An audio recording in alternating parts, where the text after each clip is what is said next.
Welcome to Is It True? And welcome again to my scientific co-host, Eva Milinkovic. Hello, Gareth, and thanks for having me. If this is the first one watching, this fast-paced program takes leading experts in the world of implant dentistry to challenge stereotypes and answer questions everyone asks.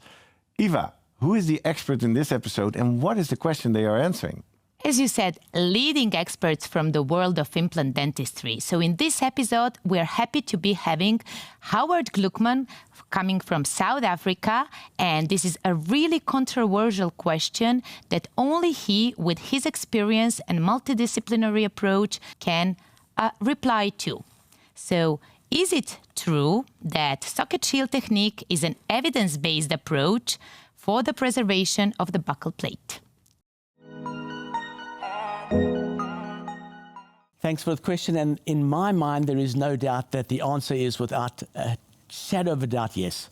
But obviously, this is quite controversial, and there are many people who have differing opinions.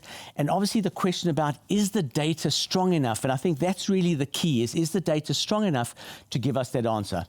So let me share with you a short case of mine that's got 10 years follow-up. And if we look at the post-op CBCT, not a periapical, we can see stable buccal bone. We can see that the bundle bone, the buccal bone, has not disappeared at all, and it has retained everything that we have. Looking at the views clinically, you can see as well, there's no buccopalatal collapse, there's no recession, there's nothing like that we have. If we look at it from a different level with the periapical, you can see that the interproximal bone is also going to be maintained whether I extract another tooth or not. But I think what's most important is let's go to some of the data. And this is a study. It is a systematic review with a meta-analysis, which is most important, by George Kotsakis from University of Michigan, which was published in 2023. And what they did is they screened, now this is the first thing, 745 articles is a huge amount, and that was from 2022 onwards, and I think today the number of publications is over 1,000.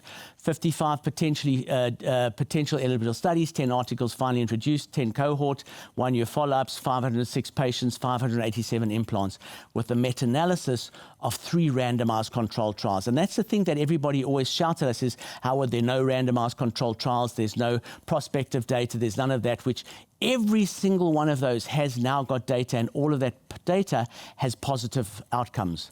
So if we look at this systematic review with meta-analysis, 2-fold lower marginal bone loss in socket shield at 3 months, 6 months, and 3 years. Similar success rates was important because we want to know that our implants work together. Less soft tissue recession over 12 months, which I think every single one of us wants. Pink aesthetic score, more stable over 3 years with socket shield, which I think is key. And then this is one I love, which socket shield pink aesthetic score is similar at baseline and at 2 to 3 years with socket shield. Very different to what we have with normal implants. So the key here is socket shield successful? Without a doubt in my mind. Is it comparable to other techniques? Without a doubt. And I think superior in a number of values because, number one, it's less invasive, without a doubt more technically difficult, but it gives us the kind of results that we're looking for. Thank you for telling us that this is true. And thank you for watching. Make sure you check out all the other Is It True videos to discover the latest scientific insights.